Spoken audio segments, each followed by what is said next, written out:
You have a TV? No. I just like to read the TV guide. Read the TV guide. You don't need a TV. Television addict! Television addict! Television addict!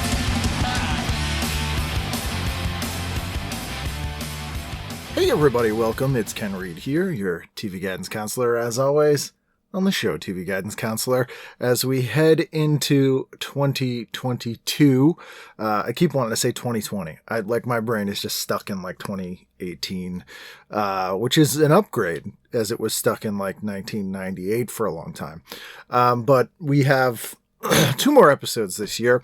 Next week, of course, will be my now annual tradition of reviewing all of the episodes I did for the year, almost a director's commentary of each and every episode. I go through week by week, tell you what was going on in my life, tell you some stuff about the episodes, stuff you might have missed. We kind of go back through each and every week, and oddly, you people seem to enjoy it. So it'll just be an hour plus of me talking about my year and just sort of what I have planned for the upcoming year. Yeah, we'll see what happens. That's always kind of fun. I don't write anything out. I literally just get my calendar out and I kind of just sit here and talk. So if you have any questions too, I can answer those. If you want to email me at tvguidancecounselor@gmail.com or ken@icanread.com or on the patreon.com/tvguidancecounselor. I can answer any questions you might have about the show or anything like that. That might be fun. I can answer them on the air. Let me know if you ask a question, if you would also like me to say your name. I default to not saying who asked me what, normally because the questions are just filthy and shockingly sexual. That's not true. But I just defer that people don't want their name out there. But if you do, let me know. And I'd be happy to mention your name. Speaking of names, my guest this week has one. My guest this week is writer, performer, Chip Pope. He has a great podcast called It Happened in Hollywood that you would love if you love this show. He does a ton of stuff, but It Happened in Hollywood's probably, if you're going to check out just one thing, which you should check out more than one thing, but if you're going to check out just one thing he does, if you like this show, you will like that show. So, and I want to thank my friend Charlotte, who's been on the show, Charlotte Stein. Go back and listen to that episode she introduced me to Chip, and her episode's great, and we had a great talk, so I hope you enjoy this episode. So sit back, relax, and enjoy this week's episode of TV Guidance Counselor with my guest, Chip Pope. TV is my friend, and it has been always there for me in time of need. Live via satellite, Chip Pope. How are you, sir? I'm great. How are you doing, Ken? I'm doing well. It's a little cold here now, but it's okay. It reminds me that seasons exist. Yes. Did it just turn? Did it just turn? It just turned, but it'll turn back and forth like 4 or 5 more times, I imagine. Right. That's where I am. Like where I am right now is Amarillo, Texas, and yesterday it was like 80 degrees, and today it's like 40 degrees. So, yeah. Weird. Yeah, I don't know much about Texas. Where did you grow up again? I grew up near here in Pampa, Texas, which is like an hour away from Amarillo. South or north? It's north east of Amarillo. Okay. So it's really like not like if you've ever seen The Last Picture Show. Oh yes, that movie. Yeah, it's like that, except without the good-looking actors. Okay. So if you take out Jeff Bridges, Sybil Shepherd, Eileen Brennan, Joe Clayburgh. Yep. Who else? Joe Clayburgh. No, Ellen Burstyn. Yeah, just take out all the good-looking people, and it's what a studio note that would be. Look, we really like your picture, but we're distracted by the attractive people. If you could reshoot this. They don't look real. Yeah, some ugly people. Did you ever own a cowboy hat as a child? Yes, I did. Owned a cowboy hat. Went to the rodeo. Wow. Went to watch fights on the rodeo grounds. Like school fights? That was always. Yeah, after school, like someone's going to kick somebody's ass at the rodeo grounds. And so that's where you always would drive out. Just almost all trucks. Of course. Like when I go home, it's just trucks. And but you go out to the rodeo. It's like one of the details I loved in Dazed and Confused that was just really Texas to me, and maybe it is for other cities, other areas too. But when the guy was about to fight. I think it was Nicky Cat was like picking on the nerds. And like before they fight, he takes off his shirt. And that is totally Texas, because that happened in the Panhandle where you're like, well, that guy, like, I don't want to get my shirt bloody. That's the thinking there. Like, I don't want to ruin my shirt. Yes, yes. I don't want to ruin a good shirt. Wow. So they would take off the shirt right before. But of course, like, no homo, right before, not like 30 minutes before. Right. We're not going to oil up and wrestle on the yeah. ground, or it's not a mud wrestle. Like while they're coming at you, it was like a 1-2 move with like, I'm coming at you with my fists up, but also I can take off the shirt at the same time, Which is kind of impressive. Yes, yes, very impressive. Yeah, it's Boston. Obviously, we had a lot of fights here, but we did not have a designated spot for them. It was kind of a free for all wherever. Although, if anyone crossed city lines, that was like, these kids are from fucking Braintree and they came up here and we're gonna kick their fucking ass. It was like that kind of stuff. Braintree.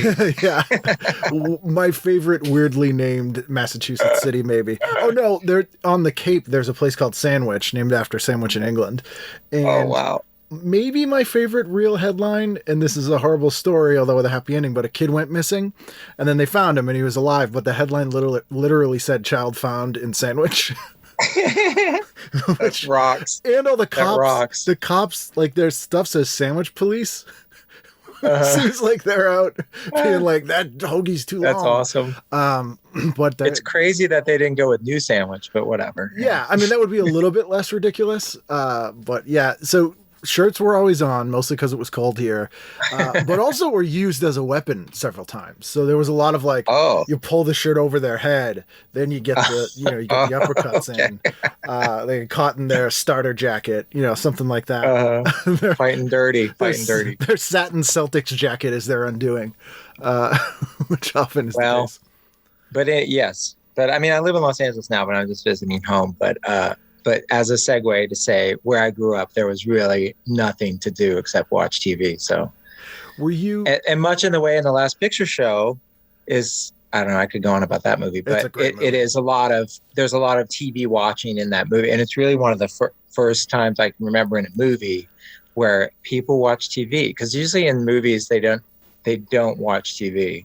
It doesn't exist in that world most of the time. Yeah, it's just kind of there, even though it was such a big part of people's lives, and so I really noticed, or Back to the Future, you really notice when someone's watching TV, because that's what people do, in real life. And so there was a lot of that in the Last Picture Show too. That was one of the things that always resonated with me in Stephen King books and movies, was he went out of his way to discuss like the normalcy, like what they're watching on TV, or like the episode of Johnny Carson someone's watching when a thing happens. And I always found that way more scary, because for the very reason you mentioned, watching horror movies or whatever, they're never watching TV in it. So if someone's watching TV, like, it's safe. That's real life. It's safe. Yeah. So if you bring that in, I'm like, what? Like, it was just totally threw me. Right. Yeah, it's usually in like coming of age type movies, because it's so important in people's lives. So I say, TV is anyway when you're a little kid. So like Stand By Me, they talk about TV a lot. Speaking of Stephen King, or Crooklyn. Yep. Crooklyn has so much like TV watching in it. So usually in these kind of like autobiographical childhood tales. Well, it's that age too that like when I always say on this show, like people ask like, oh, what should I pick? And I'm like, between ages 8 and 12 is good, because you're like old enough to have your own taste and not old enough to do anything or go anywhere.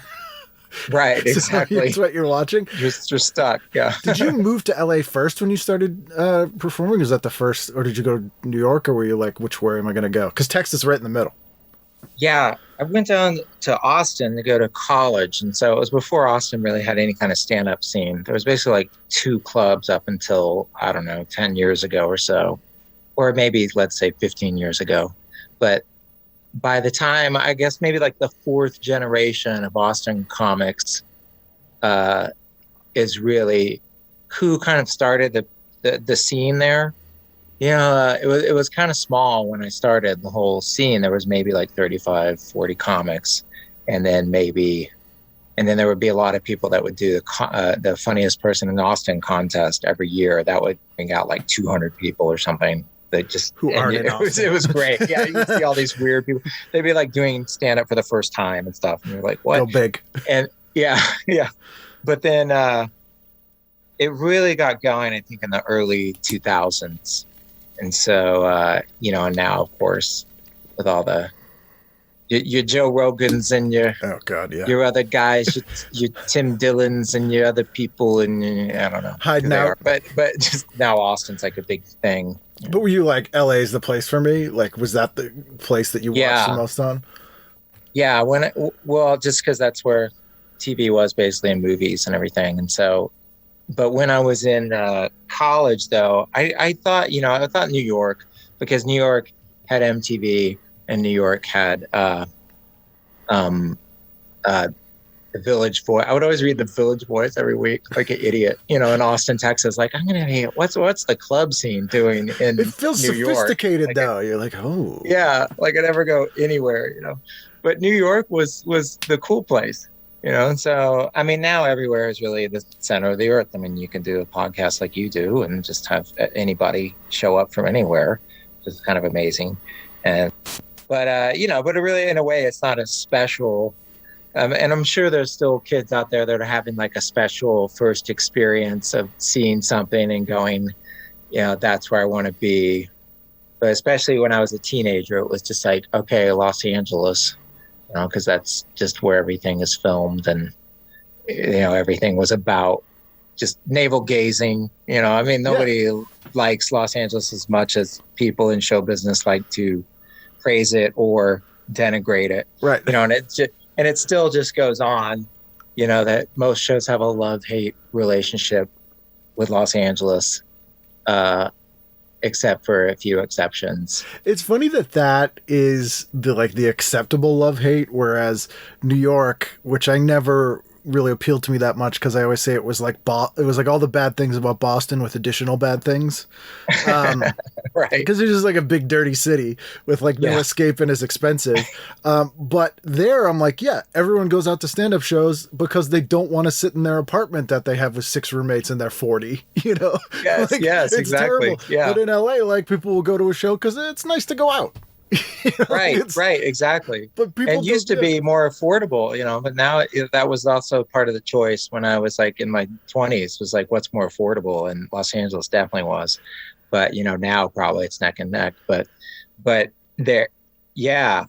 But when you're a kid, yeah, you're either watching, you know, you watch whatever was on cable from the year before. So say like 1980 or, you know, and the stuff from previous years. So you're watching California Suite. Yep. And it's just like, it's like a New Yorker's idea of what California is like, but it looks nice. It's sunny and there's Beverly Hills and they're at this nice hotel.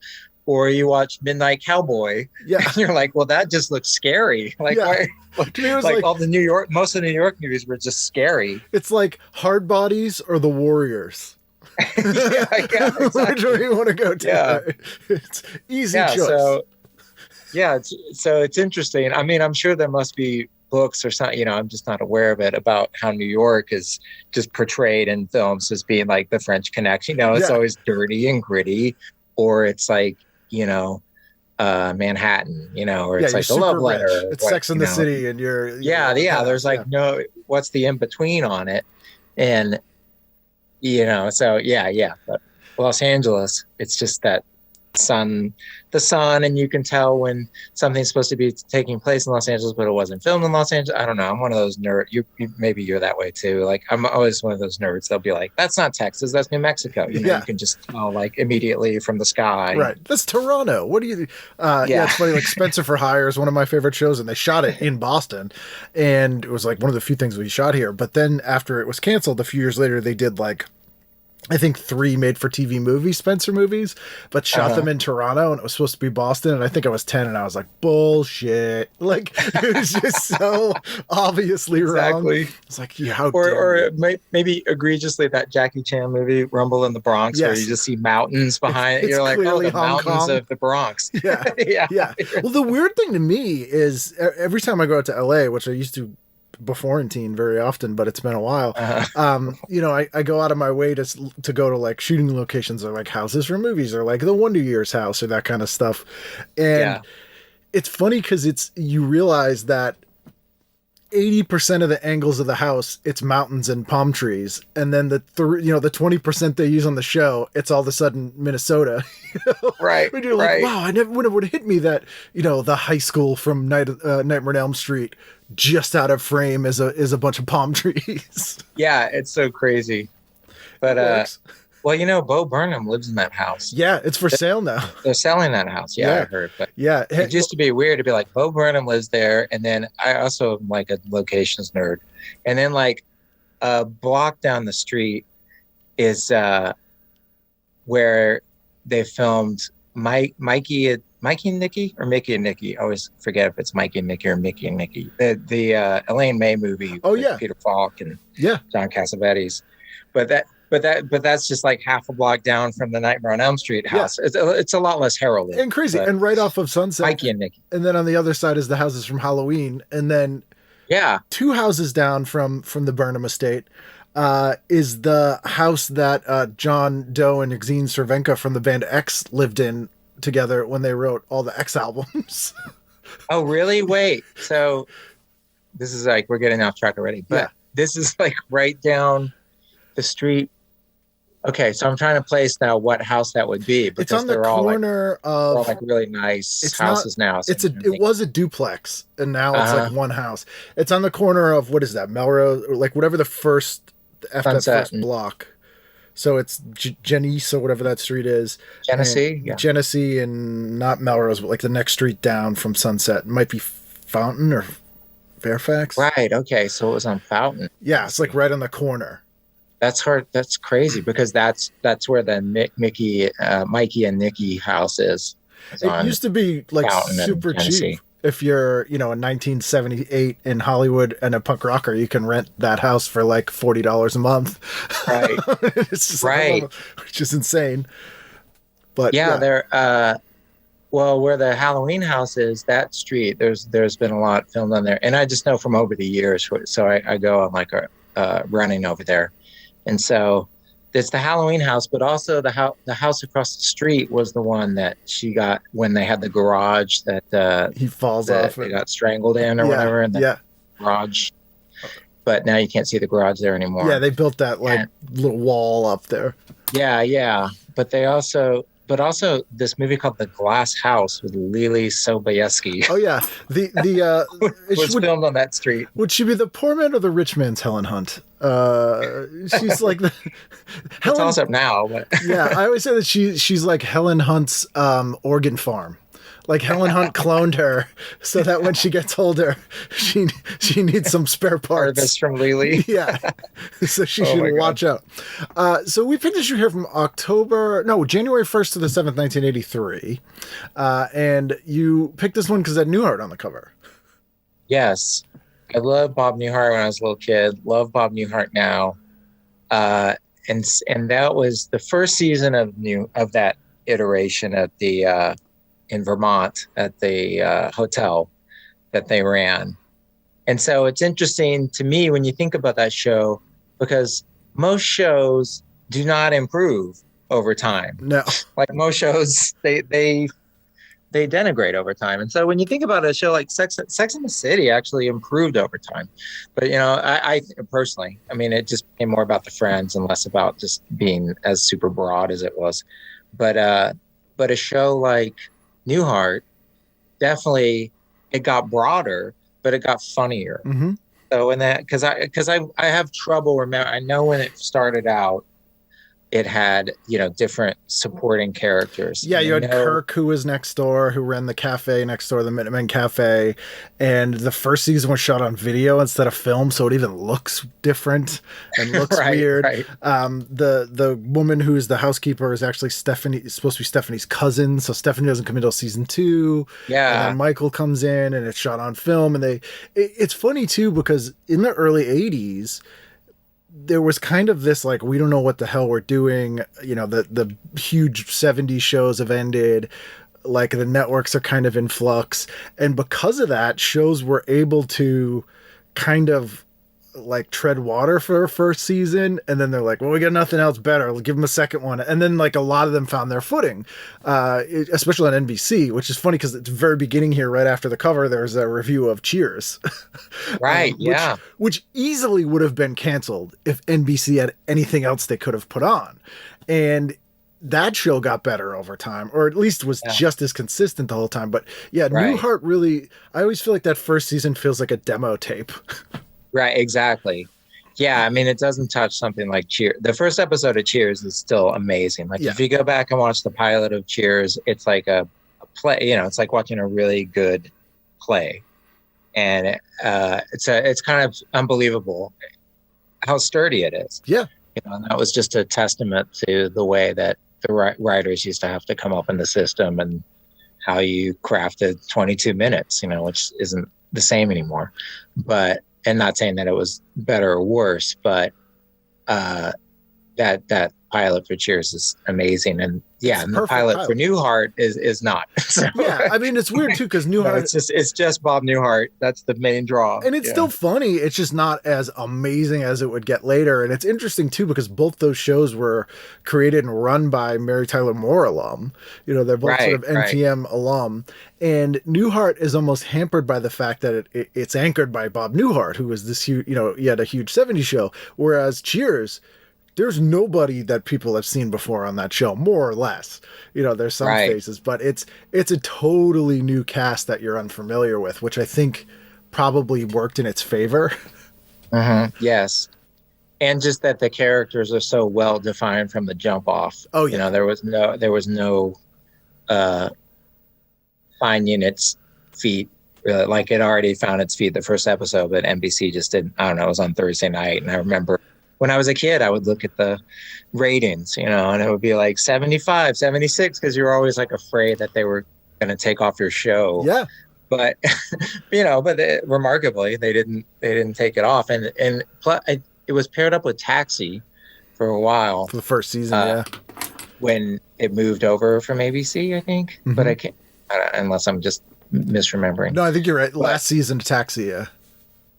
But yeah, you were just like, oh, are they going to keep these on? Because I also loved Taxi. I loved all the James L. Brooks things, but without really knowing that it was James L. Brooks. You know, you just what you liked. You liked Taxi, and you know, Taxi also got broader as it went on too. But that's the thing when you look back at the perspective of having to run a show, and having worked with people that are stars. And the thing is, by the time they get to be stars, they don't want to do anything. They want to come in at noon. They want to leave at 5. You know, they want to do the taping. They want to do whatever.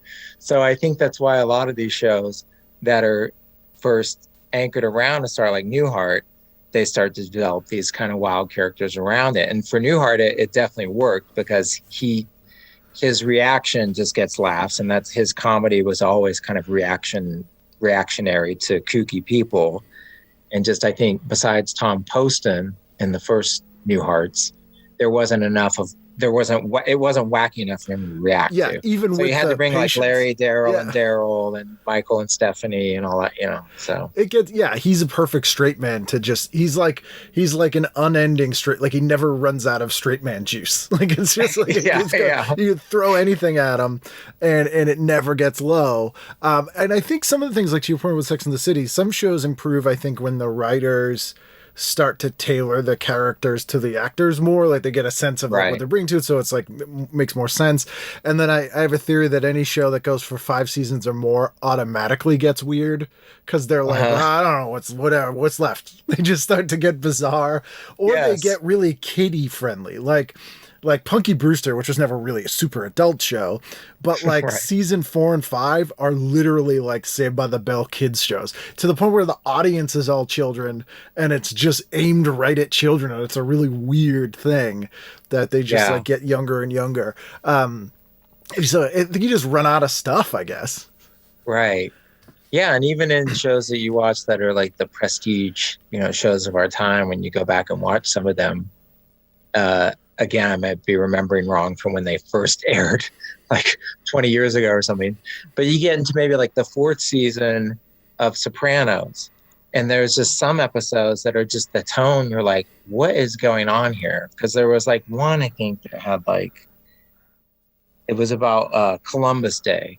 And it almost just seems like guest star theater. Like you're like, well, what happened to The Sopranos that week? Because it was just like, did you dust off an old script from something else that you just changed the names? Yeah, it was just the whole thing became about all these auxiliary characters and their views about Columbus Day, and James Gandolfini has a great speech maybe at the end of that show about, people complaining that just people want to complain or whatever.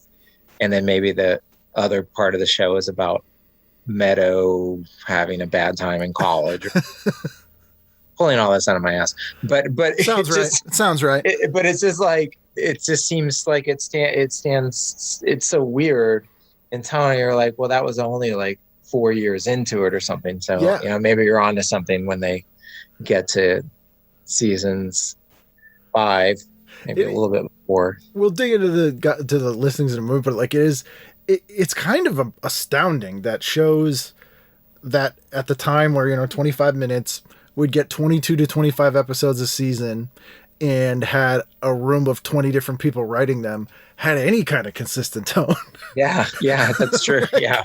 You'd pump it out that much stuff with that many people and it still feels like the same show. I'm kind of amazed by that in general. Oh, yeah. Those networks, especially the ones that were good. And I think that's why we still can watch the ones that were good. Oh, for sure. They totally hold up. Like I rewatch Newhart all the time. I rewatch Kate and Alley all the time. Cheers, even Night Court, stuff like Barney Miller. There's so many cigarette ads in here. And there is just a really weird one for Kent 3 or Kent the Third. And it's this guy who, I don't know what sport he was just playing. He's in like tennis shorts and sneakers, no shirt. Maybe he was getting in a fight in Texas in a rodeo. But knee pads. What? That's what really throws me off. It's on like... Oh, yeah. Wait, hold on. Here it is. Yeah, knee pads. Right. What was he doing? And it what says, was this? When you know what counts, Kent 3. Okay. And it's not even knee pads. It's one knee pad. Is that a tennis racket under his shoe? Or is that a hammer? I can't even tell. Yeah. I think he was just smoking Kent 3s, which I miss Kent 1 through 2. And then... Which doesn't make any sense if you haven't done the first 2. Yeah, right? You have to do them all. Just like, what is this? Is when they first just started putting, I think, that it was dangerous to your health, Yeah. Like... And I wonder, like, ultra low tar. It's like, you know what? It's the minimal amount of tar that you can inhale into your lungs. Still bad. It'd still be a cigarette. It's only a little cancer. And then this issue is kind of a special issue because the first issue of January every year, TV Guide for about 20 years, and they stopped doing it. They did this thing called the J. Fred Muggs Awards, which were almost like their Razzies. Yes. And so this one is looking back at 82 and it's kind of really just shitting on all these things that happened the year before. But it was kind of fun to flip through because they first of all, they mentioned one of the most vile video games of all time called Custer's Revenge. Which was an Atari game where you play General Custer and you just go and have sex with all of these Native American women against their will. What? Oh my God. And my dad did. I missed that one. My parents shielded me from a lot. So. I feel like you were lucky. I'm a bit envious of that. And then I don't know because they had an attitude about it. So anytime anything had a parental warning, my stepmother would always say, "Well, I'm exercising my parental guidance." And I'd be like, she'd make like a real big deal about it. So I feel like she would. I didn't get to watch the day after. I didn't get to watch. There was just. You didn't miss anything in the day after. I'm still traumatized by that. I picture her throwing down some kind of card, like parental guidance card. I'm using my thing today. They kind of call bullshit on Andy Kaufman with the breaking his neck with the wrestling thing. Right. Bullshit on breaking neck. How weird it is that the Smurfs only had one woman. Like this reads a bit like a bunch of springboard premises for a comedian circa 1983. Right. It's just setups. Why was there only a Smurfette? But it's a very cool snapshot. Yes. And this Annie Kaufman, okay, this is the thing. My old writing partner and I, we were we were cast in Man on the Moon, the Andy Kaufman movie. Oh, nice. Yeah. Which is bizarre to think about. I try not to think about my failures too much, but we got cast by this show remotely. We made a videotape in a hallway at the University of Texas, and like Milos Forman loved it. And so when it started out, it was just one scene, and then he loved us for some reason. I don't know. We never met him. They added scenes with the characters that we played. So they added 3 more scenes with these characters. And it was the guys that wrote Problem Child and I mean, they did better movies than Problem Child. Ed Wood. Yeah. They wrote Ed Wood. But anyway, but we were like, oh my gosh, we're going to be movie stars, you know? And so they have these 4 scenes. And so then one by one, as the production kept going, the scenes just kept getting dwindled. So they just kept cutting scenes. And so finally it's just one scene in the movie. And it's was supposed to film next to the Comedy Store. And we were supposed to be these skateboarders. And I knew how to skateboard, but Howard, my old writing partner, he learned how to skateboard for the movie, you know, just remedially. And so they're like, okay, we're going to open the shot with you guys skateboarding down this little hill here. So like there's a big long driveway between the Comedy Store and the Hyatt, or now it's called like the SLS something or another, or whatever. But it was the old Hyatt house, the Riot House that Led Zeppelin used to stay at or whatever. And so it's just this gigantic, it's like a sheer hill. And it's like, if we can't open the scene that way, we'll die. It's like, we're not professional skateboarders, you know. And so it was like, oh, okay, we'll figure something out. And to this day, we were like, if we could have skateboarded better with all of the scenes not being cut, because we waited on set for about 14 hours. And then an AD comes over and goes, Milos is really sorry, but we have to cut this scene. And so we just never filmed any scenes. It is in the Man on the Moon. The whole story is mentioned by the writers in the Man on the Moon, like script book or whatever. So anyway, but it's just seeing Andy Kaufman. Like I don't usually think of that when I see Andy Kaufman, but just since we're sometimes it sparks a memory. The past, and I'm just reminded that, you know, if you guys were able to skateboard, that could have been the Police Academy 4 to your David Spade. Yes, exactly. Could have made your career. So let's dive in here. Saturday night. What jumped out at you that you would watch? Okay, Saturday night. Hold on, I have to edit this out because I didn't. Oh yeah, no problem. This is New Year's Day, by the way. This is New Year's Day. Okay, New Year's Day. I would not have been watching any of the football. I had no interest in it whatsoever. But New Year's Day is when you would go over to your uncle's house. We would go over to my uncle's house, and it was just all day. He was probably one of my big TV influences type movies and stuff, because my dad wasn't really that much into TV or movies. Like, he liked them, but everything he liked was from like the 40s. So he was just like, the Ritz brothers, they're funny. You know, the Marx brothers, yeah, I love them. But with very few exceptions, you know, he didn't really like keep up with stuff, you know. So there was a few movies that he liked, but it was stuff we weren't allowed to watch. So he loved Saturday Night Fever, but we couldn't watch that. Yeah. I couldn't watch that when I was like 12 or 13. We had a video disc player. Do you remember the video disc players? CED. They actually were vinyl. They played with a needle. They were in the plastic box, right? Yeah. Yeah, the RCA Selectadisc, and they would skip. Oh too. Yeah. But he had a Selectavision disc of Saturday Night Fever, like hidden away in his bedroom, like with a Playboy, like under the mattress. Yeah, in the closet. And you'd go in there and you'd watch some of it when he wasn't there. But then he knew we had watched it, because, like you mentioned, it was vinyl, so it would start skipping. Yep. So it would skip because you're trying to see like parts that you weren't supposed to watch, and so you'd fast forward, and after a while, it would wear down the. Yeah, those things. So he like knew you're watching. Like, who's been watching my selected disc? The weirdest thing about those, they basically self-destructed a little bit every time you watched it. So it was like Christopher Walken in the Dead Zone. Every time he uses his power, he like loses a little bit of his life. It was like that with those. Like, every time you watch it, you're like, oh, we only got 9 left. Right, exactly. It's gonna self-destruct. Yeah, and it still worked. They had that player in the closet or something when I went home, maybe even about 10 years ago, and it was a beautiful picture. It's a shame because the picture was actually beautiful. And those things were like tanks. Like they weighed about 40 pounds, and they're just like really hard to really hurt. But yeah, in the heavy, my uncle had a Betamax. So nice. Speaking of big and heavy, satellite dish. I would have been watching satellite dish, uncle. No. Okay. He had cable, but he did have the Betamax. I remember it blew my mind just to watch like Jaws when you're like in your house. Yeah. In, like 1977, and she's like, wait, what? Like how are we doing this? Is this legal? But I wasn't interested in any of the football. I would have watched Superman 2. Definitely would have watched Superman 2 which is on Saturday night here on HBO. Love HBO. Probably my favorite channel of all time.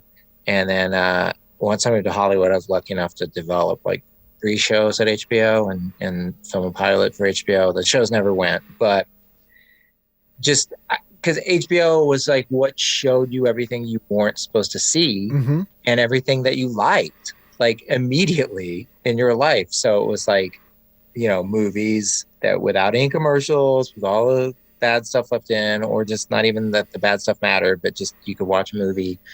They had concerts, they had comedy, not necessarily the news. They had sketch comedy. Yeah, it was just all the stuff that would end up shaping definitely writers' lives. It was like all the stuff that you wanted to see, and it just didn't. Because I remember not necessarily news. I mean, it had like a laugh track. I don't think it was filmed in front of any live audience. It was laugh track. And it also, I try to rewatch it now, and literally, like, if I don't do 2 weeks of research to figure out what was going on that week, I don't get any of the jokes because I'm like, what? Gaddafi did what? I don't know what. Okay, I guess that's funny. It's super dated. Yeah. But definitely would have been watching Superman 2. This was definitely would have been watching Solid Gold, even though that's not in primetime though. But that was also a big thing. You know what I'll watch now? First of all, in this Solid Gold episode, you have the comedy of Jeff Altman. Oh my God. Who was on everything. And no one ever is like, well, my favorite comic's Jeff Altman.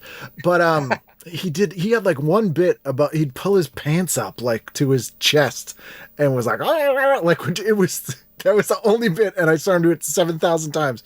But the thing about HBO that I loved was they would show the same movie like 3 times in a day. So for like obsessive kids like us, you could see the same movie over and over and over and over and over again. Yes. And there were like 3 or 4 movies. And even now, there are tons of compilations on YouTube that people have put together of taped off HBO just interstitials between movies, like all the promos and like this fall on HBO. And those I just throw on, and it's like totally relaxing comfort viewing.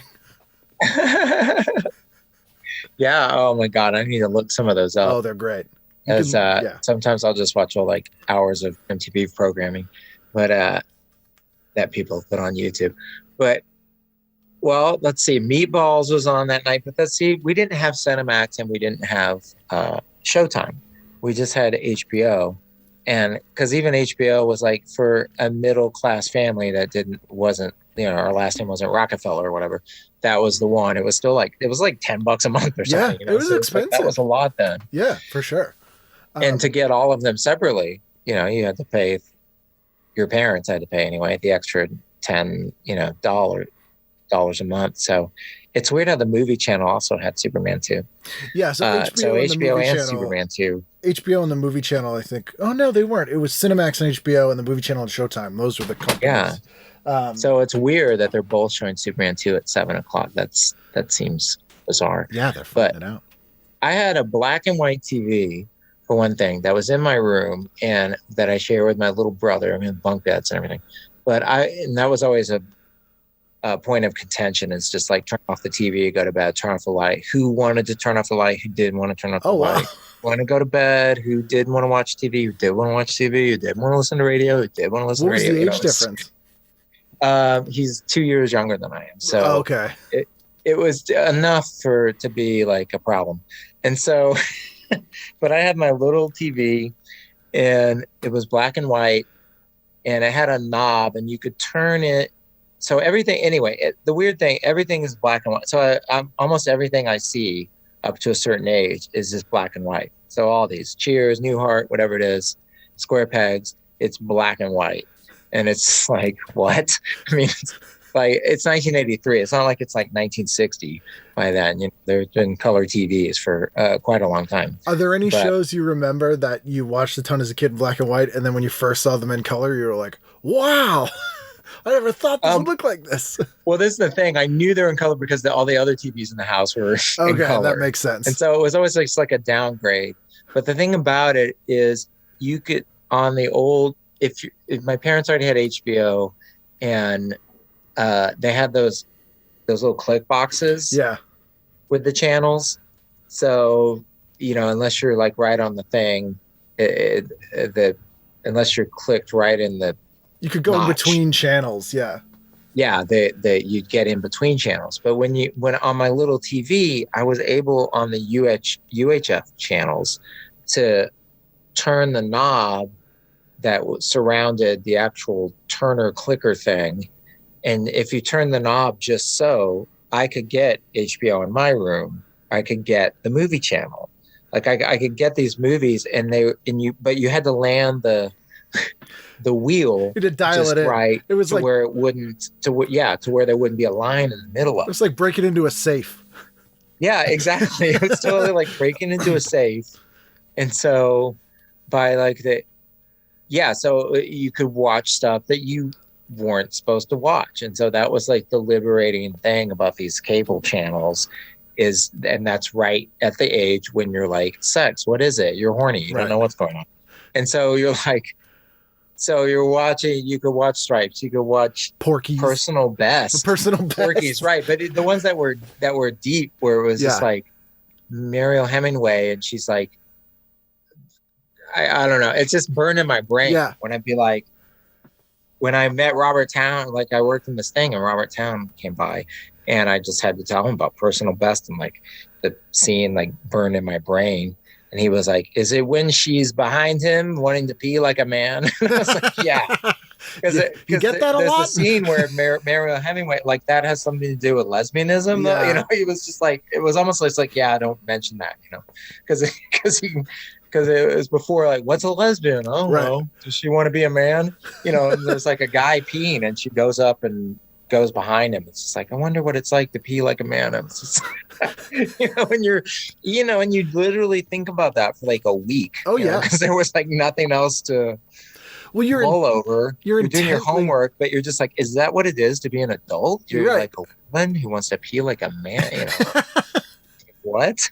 Well, you're also so intently watching and so closely because you're like, this could go away at any second. I have to absorb every single moment of it, or I could get caught at any time, or you have the volume down real low and your ear like right next to the thing. And like, think about it now. What an insane way to watch anything like that. Like, I can't even imagine that.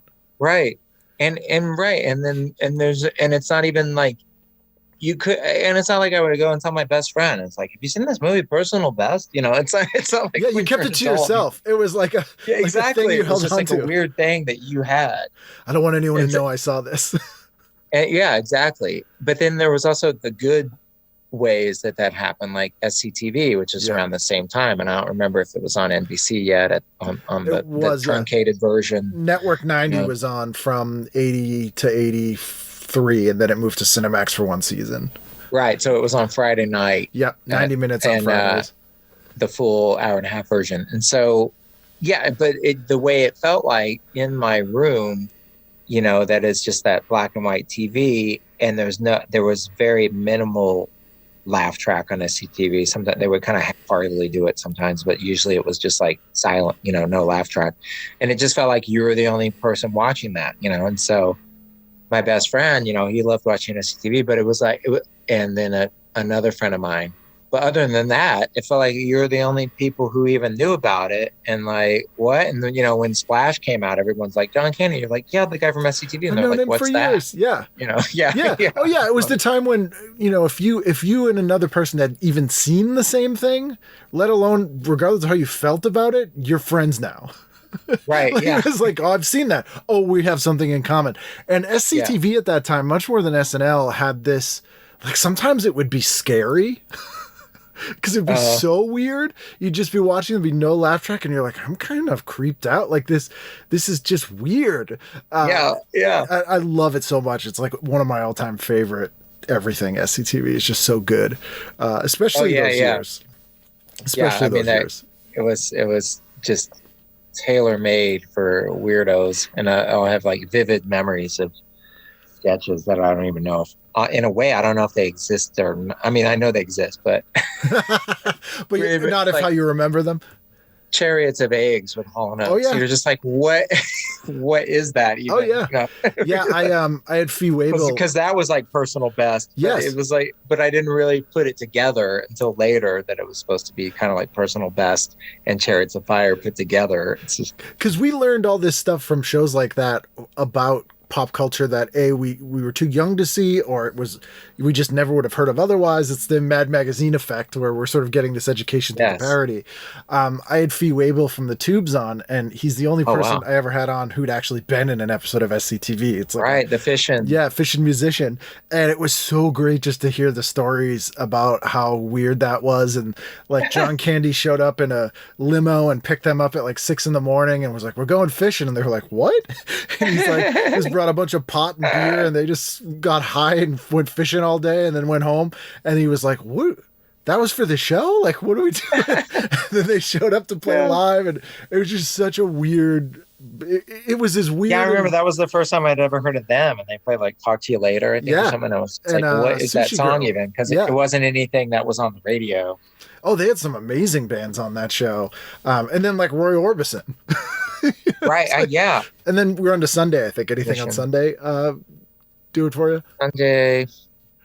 There's the show Voyagers on, which is sort of a lost show, but it's the show John Eric Hexum did right before he did the show where he shot himself on set. Oh, yes. And talk about horrible to be in the news again. You know? Yes, I know. It's in some ways it's like, okay, the only other examples of this they've had, one was like 25 years ago, one was like 35. I mean, more than one is bad anyway, but it's like, you could name them all on, yourself or count them on one hand, but this was the first one I remember.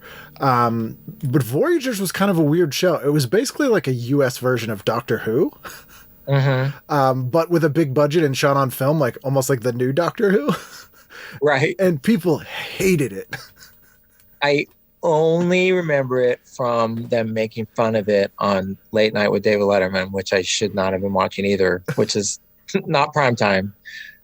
But I think there was a sketch called "They Took My Show Away," and it was when like Voyagers was canceled, or maybe I'm conflating something, but there was like a sketch on Letterman that was like, "They took my show away," and it was like a kid that was sad. It's like, I can't wait to watch my favorite show, Voyagers. I think it was Voyagers. It might have been like that sounds about right. This would have been Letterman, something else. But, it was done like an after school special, and Letterman had to explain to him like that, sometimes they cancel shows, and he like runs away and goes up in a tree and all that. And he was like, but look at what'll be on next year, Manimal, this show about and the kid is like, oh, okay. You mean there's going to be something better? It's fine. Yeah, but I think they used Voyagers as the... There is the craziest made-for-TV movie on Sunday night at 8 o'clock. It gets a full-page ad. It stars O.J. Simpson, and it says, he's a detective who takes life as it comes, one beautiful risk at a time. O.J. Simpson in Cocaine and Blue Eyes. Oh, my God. I wish I would have seen that now. Cocaine and Blue Eyes. The world premiere movie starring... Now, were they like a crime-fighting team? Who Let's see, it says, O.J. Simpson plays a San Francisco gumshoe whose routine missing persons case develops into an... what the hell? What the hell? Imbroglio. Imbroglio involving mobsters, What is that? Magnates. Magnates and Murder. Like a shipping magnate. Yeah. Candy Clark is in this, who's been on the show. Wow. Any Nice. other noticeable people? Cindy Pickett. And O.J. Simpson. I wonder if this was like a pilot for a failed series. Oh. I don't know. I want to see it. It sounds amazing. Like, first of all, to have the word cocaine in the title of your show in 1983 is a pretty ballsy move. Very ballsy. And murder. And you're O.J. Simpson. Oh, yeah.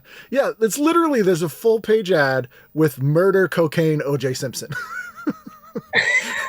Like that's an ad. But I mean, in a way, this is his life story. Yeah. He took life as it came, one beautiful risk at a time. And then murdered it. Did you read If I Did It? No, I did. I got a PDF of it when I worked in radio, and it is so fucking crazy. It's like, I remember reading it and like alone at home and out loud being like, what the fuck? It's like, this is the craziest thing, because he makes up an imaginary friend that did it. What? That's what it was? Yeah. See, so sometimes there was so much stuff on some things that I just got tired of it. Oh yeah. Follow it. So he's writing while he's like talking to this imaginary friend that he says did it, but it's clearly him. And he has these like scenes where he's like fighting with himself. It's so crazy. It is absolutely crazy. There's also a really weird show on called Just Men. Betty White asks, would Ted Danson and David Hasselhoff go to a nude beach? Wait, what time is that on? So this is outside of the purview. This is on daytime Monday on NBC. There's a 2-page spread of all the new game shows that they've put on. Yes, man. One of them is they're doing Facts of Life reruns. Then it's Sale of the Century, which I love. Right. Then a show called Hitman, which I don't, is a game show. And then Just Men with Betty White. That's insane. I have not heard of it ever. And they misspelled Ted Danson in their own ad here. Well, he's not a star. Right. So it's like they DANSEN. Like, come on, NBC.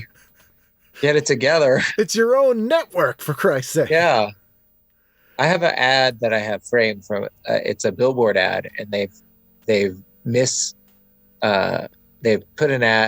the names over the members of Fleetwood Mac, and they've switched Lindsay and Stevie.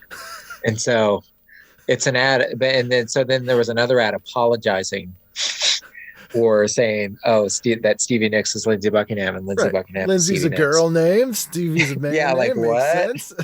They're like, oops, we goofed, but buy the album. I guess if you're like, I don't know, I'm just gonna take a gamble. This makes sense.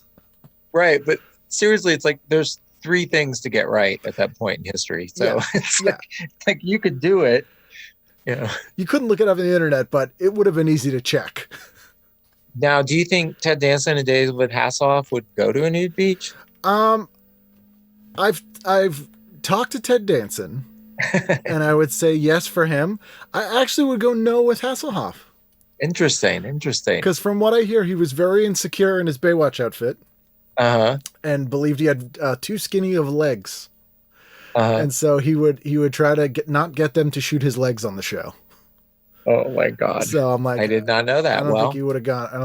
I feel like you should do an episode devoted to Just Men, because it probably doesn't have that many episodes. No, I wonder if I can find some episodes of this, because this ad also doesn't really tell us anything about the gameplay. Yeah. Is it a game or is it a news magazine? I'm wondering if it's the kind of thing where it's almost like not Password, but Password. What's the dumb Donald, so dumb, he said, right, a match game, but like, we asked 200 men, the last thing I do is go to a nude what?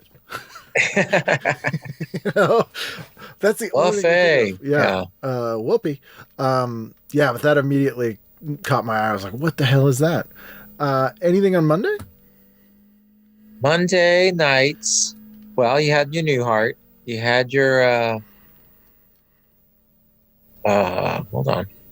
Lookout.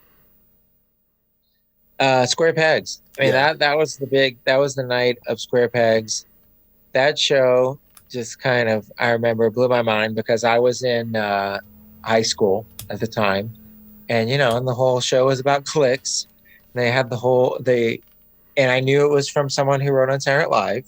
So that intrigued me. It was right in my wheelhouse. And it really is kind of the template for most of these teen shows. And when you look back on it, you're like, well, how did this, I don't remember how old Ann Bates was when this show came. She was like 30, I want to say. So, is she really as clued into what's happening then, or was there just always that type of person? Because you have like Marshall Bleckman, who definitely is the template for Freaks and Geeks, that kind of character that was just like a corny dude, like a corny guy who likes to laugh and tries to make you laugh. Teenager quoting Groucho Marx. Yes, exactly. Just nerds. And you're like, well, how did she, have her finger on the pulse this much?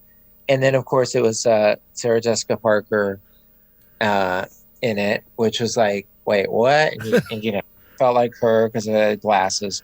I was also like a young, burgeoning young gay boy, so I didn't know, so you look back and you're like, well, that's why I was so into that show. Yeah. Not really and not just because it was in high school or whatever, because like you could relate to it. And it was back when that was it. It's just, that's the high school show.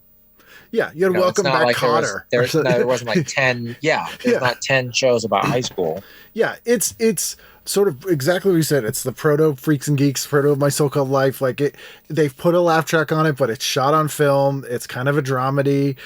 It's oddly realistic depictions of kids. They're not like super cool. Like Johnny Slash, who is supposed to be the cool one, is actually like a nerd. Right. He's like very the punk rock nerdy. Kid. It's I had Ann on this show, and she told me the reason that show got canceled.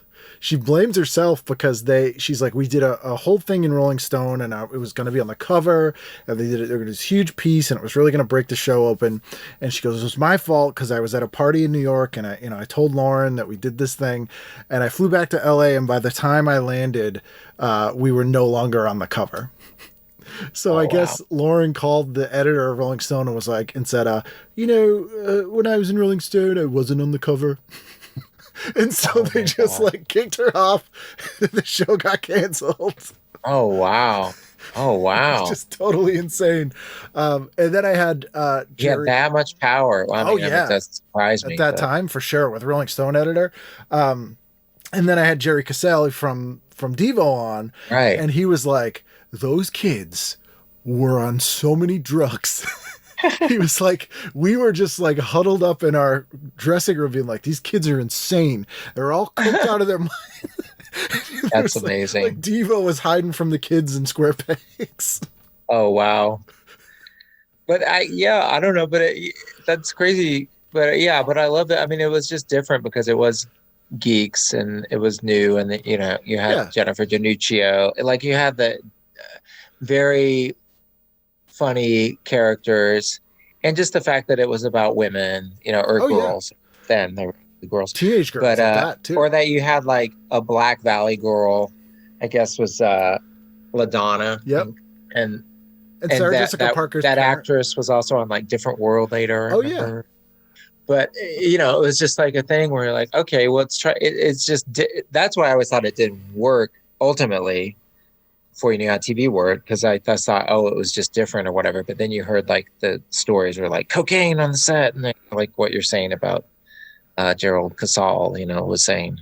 Yeah, apparently Jamie Gertz, big problem. Really interesting. Like Sarah Jessica Parker, like her parents were divorced on that show. Like that was something you didn't see. You would have divorced characters, but it would be like after you never saw the divorce part. It was like right. Later, you didn't go through it in the show, especially from the kids' point of view. But I love that show. I still rewatch it, especially like the Halloween and Christmas episodes. I really enjoy it. Well, it's great because it's before you can contextualize what's going on yourself in life. So, or at least it was at that point. And so you're like, when they break it out, it's like cliques, and you go, "Am I in a clique? I guess I'm in a clique." And they're a bunch of geeks. And it's even pre John Hughes. I mean, it's sort of 16 Candles came out this same year, I think, but it's like still sort of ahead of that curve, and obviously It was 16 smaller. Candles was the next year. Was 84? So yeah. So yeah, it was ahead of that even, which is sort of the I first thing think most it's people 84. attribute. Wait, maybe I'm wrong. Was it 83 or 84? I thought it was 84. I think you might be right. It's 84 because Breakfast Club's 85, and Pretty in Pink's 86. There's also another made-for-TV movie on this night premiering, and it is starring and directed by Beau Bridges. This is called The Kid from Nowhere. She fought to keep her son from growing up until one man's love gave her the strength to let go. Starring Beau Bridges, Susan St. James, and Loretta Swift. Wow. Like it's what Now, is do you remember this one at all? I don't- No. Oh God. Here's the plot. Sorry, everybody. I'm going to use a word that people don't like to use now, but I'm reading this verbatim. John Kendall is a mentally retarded California preteen whose unpredictable outbursts of energy are upsetting his divorced mother, Samantha, played by Susan St. James. To help calm John down, she sends him to a dedicated coach, played by Beau Bridges, whose rigorous athletic program gives the boy new confidence and a goal to qualify for the Special Olympics, a statewide event for the handicapped. Such is the seemingly simple plot of this 1982 TV movie, which gains rich complexity and realism from a compelling performance by young Ricky Whitman, who portrays John, and who suffers from Down syndrome. Bridges directed from a script by actress Judy Farrell. So they have an actual, the main kid actually has Down syndrome, who's Wow. playing the character, which is kind of incredible. I mean, this is what, 10 years before Right. Life Goes On? Life goes on, yeah. This Ricky Whitman will never be canceled. No. And this is, I think, probably Beau Bridges' directorial debut, which he clearly this story must have resonated with him. Yeah. But that's Speaking of Last Picture Show. I know. Ties together. Probably the most offensive thing is that the kid in the photo is wearing a Heckle and Jekyll t-shirt. My gosh. Would not fly That's a today. pull. I forgot even what Heckle and Jekyll's deal was. But like, yeah, I mean, I would have watched the shit out of this now because I never watched like TV movies when I was a kid. It was just like, it was too long for my attention span. So for a TV movie, I was just like, well, I just will watch a real movie. But why do I wouldn't see a TV movie. But now I'd be like, yeah, this sounds like this sounds like a Noah Baumbach movie, Yeah. Like let me at it. Well, they're also like But, a lost. I'm like, just so hard to boring. see. I always just like people, even when I was a kid, I just like movies more about people. And sure, I like Superman and stuff like that. But if it was just about people, I'll I'm take in, Mr. like Mr. Square Mom. Pegs. They're in Yeah. a high school. I mean, what's the pitch for Square Pegs? They're in a high school, sold. Wait, so they're at just a rate? Are they superheroes? No, it's just kids in a high school. Yeah. Tuesday, what'd you do? Tuesday. Let's see. Oh, what a night. Okay, yeah. Tuesday nights, Happy Days, Laverne and Shirley, Three's Company, and then 9 to 5, the series, which I never remember watching at all. But those other things, always yes. Happy Days, yes. Laverne and Shirley, of course, even once they moved out to California. Three's Company, of course, is a huge Three's Company fan. Another weird highlight, which is just, it's weird sometimes the highlights of your career are just stuff that doesn't happen. But I remember I like auditioned to be John Ritter, to play John Ritter in a Three's Company made for TV movie. Oh, that was yeah. gonna be like The a Lifetime one, yeah. Yeah, and I, obviously didn't get the part. But when I was at the audition, Chris Hardwick was also there. And so we're just sitting there and was like, we're not similar at all, but but we both like John Ritter, and we both just kind of were like, but we're not getting that part. I mean, they're gonna have like an actor. I forgot who got that. us. Was the guy who got that? I don't was, like- remember, I but feel it's like, yeah, it was the only thing he did. yeah, but it's like those things where you go, we don't look enough like John Ritter, and then we're also not like actors. Right. So This is silly. Everything This isn't else. going to happen. Like, also, John Ritter, really hard person to portray. yes, Like, to capture that guy he contained Yeah. multitudes. Exactly. It's like, yeah, I mean, Dustin Hoffman couldn't convincingly play Lenny Bruce. What are the odds Yeah. you're going to get, somewhat. I mean, not that he wasn't great. He just wasn't as funny as Lenny Bruce was. Yeah, funny. Michael Chiklis was not John Belushi. Yeah. It's like these people have a charisma for a reason, so it's hard to just get someone. Yeah, because if you're playing John Ritter in a TV movie about John Ritter, you might think, well, maybe I have the same charisma that John Ritter has, and it's all gravy from here on in. It's like, well, no, nobody does. People just have it. Do you know the John Ritter ball bag story? No. So, Jack Tripper often wore very short shorts on that show, and TV back then was much more low res, and screens were much smaller.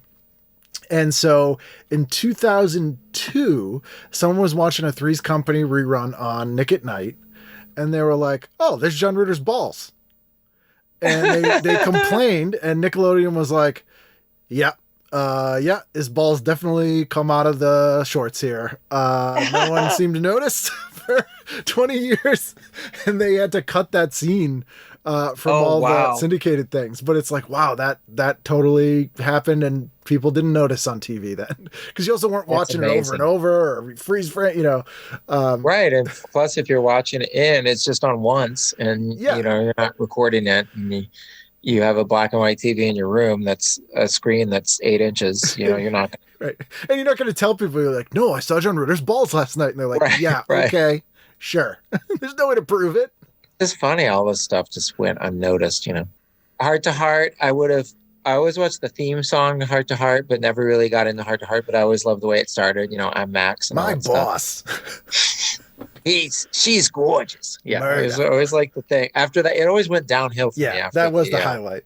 After the song, and then I would have watched the shit out of On Golden Pond. That was one of my movies I loved when I was a kid. Fun fact about that: the opening credits to Newhart are all B-roll from On Golden Pond. It's not actually Vermont. Yeah, it's all B-roll of New Hampshire from On Golden Pond. Oh wow! See, man, you know it all. It is useless to everyone, but it's in there. But it's in there. Night Riders, that's a crazy one. I just watched that about 6 months ago. And so that was on HBO. Oh, the George Romero movie? Romero's Night. Yeah. That's a wild movie. I mean, it's pretty good. I mean, I was like, okay, this is a good movie. But I had not seen that when it came out. I was too young. It is not the most well-known of his movies, but it's actually a really great message about like the commercial, like how art can be tainted by commercialism in a really weird way. Yeah. Yeah. It was just like, what is going on in this movie? But all right. Then let's see. Let's look at Wednesday. Dynasty. This is a good ad. Adam attacks Kirby. Savage. Adam attacks Kirby and plots to destroy Jeff. Okay, I don't remember any of those. Means people. Nothing to me, but looks exciting. Yeah, but I do like that there's a description that just says savage. Sold. I'll watch anything that will declare itself savage. I'm watching. As the kids. Tales from Gold Monkey is on, which was actually a pretty cool show. I don't know if you remember. Oh, it was like a Raiders of the Lost Ark ripoff. Yeah, but before Raiders of the Lost Ark, it was in production in 1980. They started. It was? Yeah, they were kind of drawing from the same era. The guys who made it grew up and watched the same things. Nia Peoples is in this episode, as is Roddy McDowell. Whoa. And it was set in the 30s. I think it was kind of that serial thing. I do always like to read the description of real people because it's always the craziest mixture of things. So yes, I used to watch that show. Some of those are on Amazon. Like I was watching some of those on Amazon recently, and it does not hold up. No, I describe it to people as YouTube the show circa 1981. This one is celebrating New York City. Segments include a day in the life of Mayor Ed Koch, bike polo in Central Park, the masonry apprentices from Harlem working on St. John's Cathedral, ironworkers who build skyscrapers. Also, Mark Russell comments on Wall Street. It sounds really boring. Yeah, it sounds like the inner monologue of insane person. Remember how much Ed Koch was on TV when we were growing up? He was a big How Am I Doing? Is that his thing? How am I doing? Yeah. And he he was gay, right? Oh yeah, he was a closeted gay, but he was a confirmed bachelor for his whole life. Yes. No one Why ever didn't they just say mentioned gay? Yeah. He's confirmed gay. Yeah, it was a confirmed gay. I love a confirmed bachelor. He just hasn't found the right woman, like Liberace, and they're all confirmed bachelors together. yes, somewhere. Yeah, it's a confirmed bachelor party. Yes. Now, okay, Blowout was that night. Now, I never got into Blowout until later, but that's something that I would try to watch a little bit. It was too adult. It was too much going on for me. I didn't know what was going on in Blowout. Yeah, that is a fast, weird, complicated movie. But yeah, and then only after that, I don't know. I think it's underrated. The Brian De Palma Philadelphia movies. Yeah, it's maybe John Travolta's best thing. Oh yeah, he's great in it. When you watch it now, it's like Blowout. But it took me a while to come around to Brian De Palma in my life. It's too stylized for the most. Although I love Phantom of the Paradise. Yeah. Now I remember that movie like blew my mind because I saw that when it came when I was like 7 years old, and it was just too early. That was on HBO a bunch, and I was like, "What am I watching? Yes, what is this?" And then another HBO one that was here is Buddy Buddy, with Jack Lemmon and Walter Matthau. So it's kind of a disgrace. The end of Billy Wilder's career. It makes a case for quitting. You know how Quentin Tarantino's making a case for quitting before you get out on top. Crappy. Yeah, Buddy Buddy definitely. Even as a kid, even when I was like 12, I was like, "This is not funny." They should have quit. Yeah, but but I don't even know like the legacy before that. You just know Jack Lemmon and Walter Matthau. From like Walter Matthau from like a Disney movie or something. But or like Bad News Bears or something. Yeah, definitely Bad News Bears. Thursday, anything jump out at you? Thursday jumps out. Greatest American Hero, of course. Got to see that. This is the wedding of Pam and Ralph. Ralph and Pam get married, but Ralph has to spend his honeymoon with the president. That's literally what it says. Oh my gosh, there was nothing to do. That show is unwatchable. I had fond memories of that show, and I try to go back, and I'm like, this is god awful. Well, yeah. I mean, they were lucky to be mentioned on Seinfeld. I mean, I think that's when the whole renaissance happened of that song.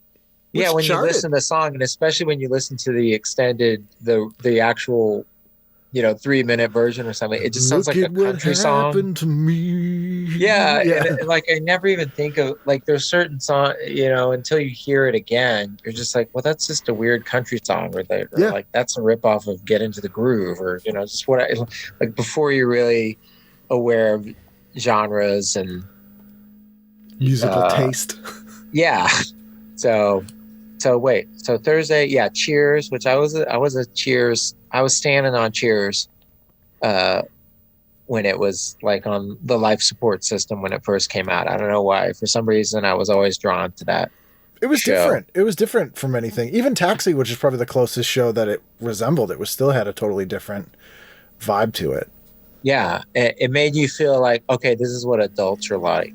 So whereas Give Me a Break, which I also watched, which is before that, does not seem like there's any, like she's accidentally vacuuming up the fish in the fish tank. Whoa, look out. She's a crazy person who locks people in closets.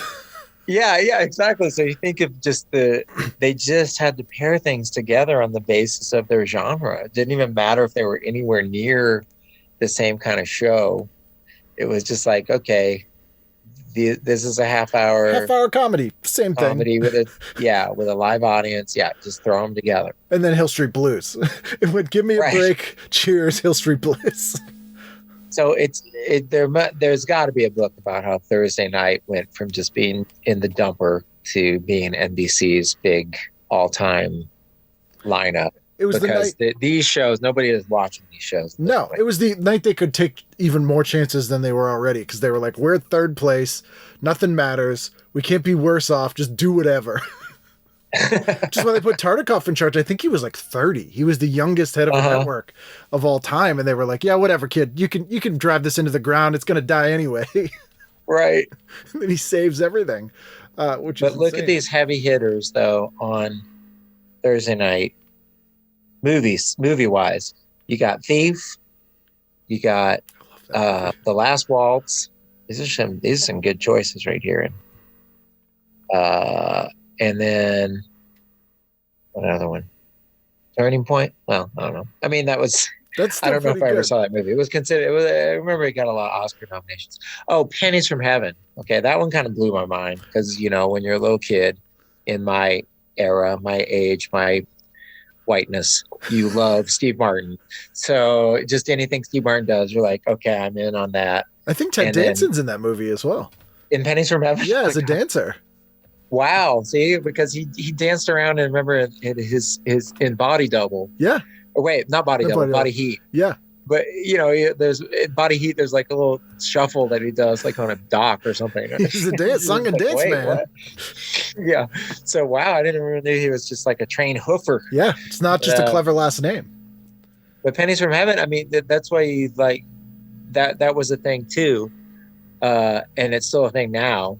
Where comedians, stretching themselves. It's like, oh, Will Ferrell is a serious actor, like that. It's always been like the thing. Steve Martin, which rarely ever happens the other way. Oh yeah, it does sometimes. Difficult. Steve Martin, I feel like was the first one who kind of got away with that, or maybe Jerry Lewis. I guess King of Comedy is pretty serious.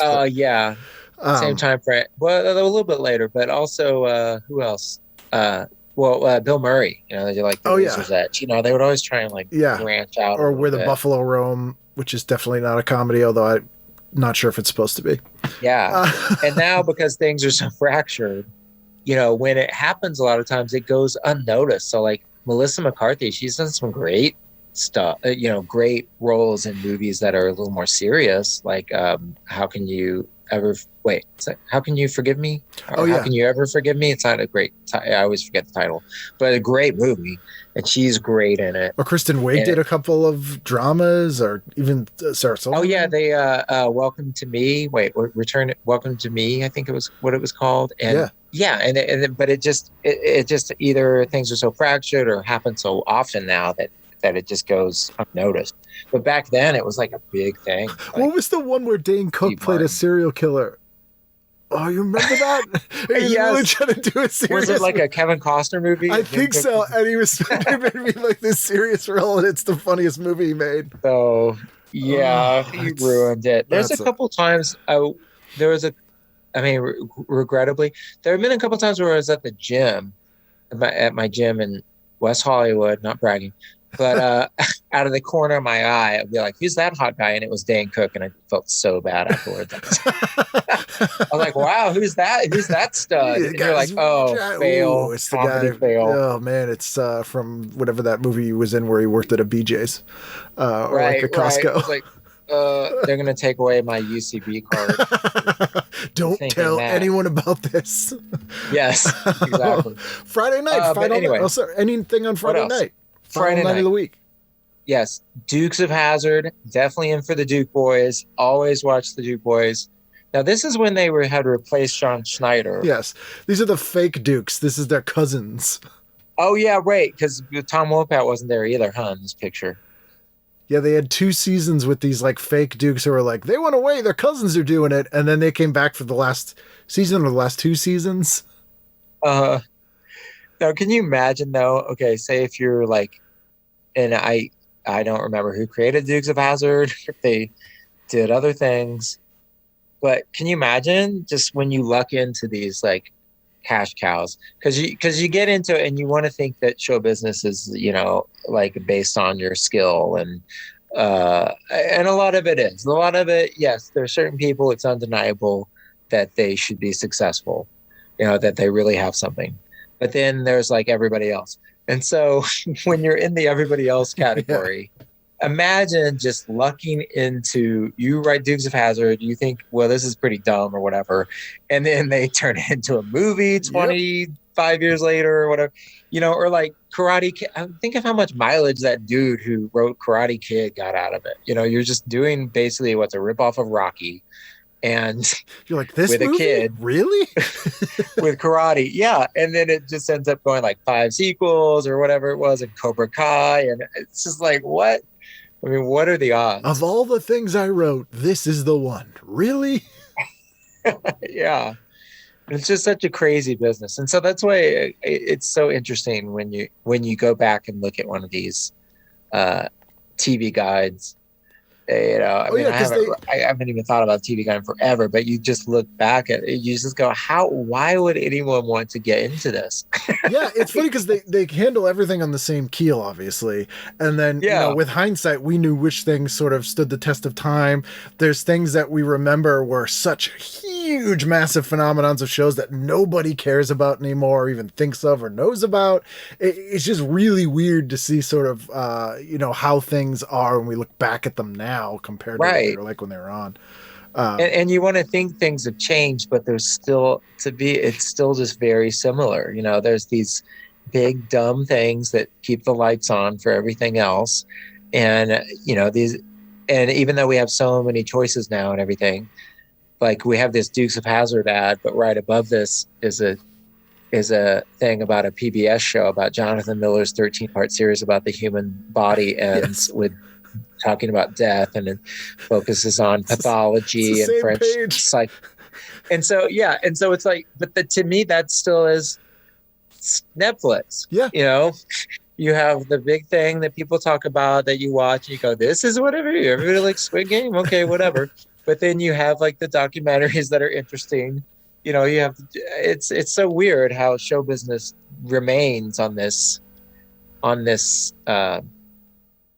it's still pretty much like a record company in the 70s. You got the you got the big, got the hits in the art. You got the big bands keeping the lights on, and then and that pays for everything else. And then like Mean Streets is on, Fahrenheit 451 is on.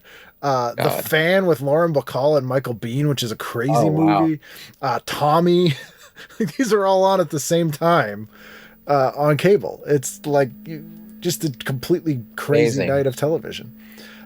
So the more things change, the more they stay the same, I'd say. To wrap up, is there anything that you've been watching like over the last year or two, or when lockdown started, or anything, like any comfort shows from your youth or anything that you watched or went back to?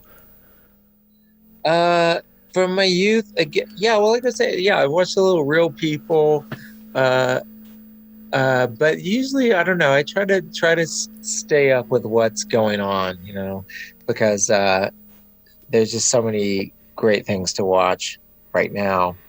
But I'm trying to think though, of the comfort, like during the pandemic or anything, if there's so many things. Yeah, because so many people I know, there's like one thing they're like, remember. For some reason I really got back into Benson, or like, whatever weird thing it was they reverted into. There was always something.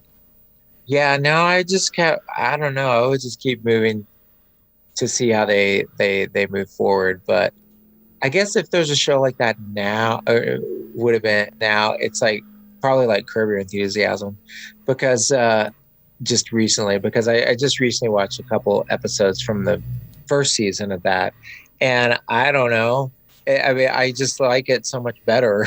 Yeah. The earlier episodes, because they just seem more realistic, and then you get into what not, and again, it's all just TV, but the ones late, because I watched one of the new ones and I was like, has this show always been this way? And then you go back and watch one of the early ones, they're like, no, it used to be very much more low key, and seemed like they were aiming towards some realism and not no cameos, a parody of themselves. But but what are you going to do? It's just TV. It's just how it works. The good thing is we still can watch the early ones whenever we want, anywhere. Right. Yeah. Pretend the others don't exist. Well, thank you so much for doing this. I'm so glad that you had the time to sit down and do it. Hey, thank you for asking me. I really appreciate it. It was a lot of fun.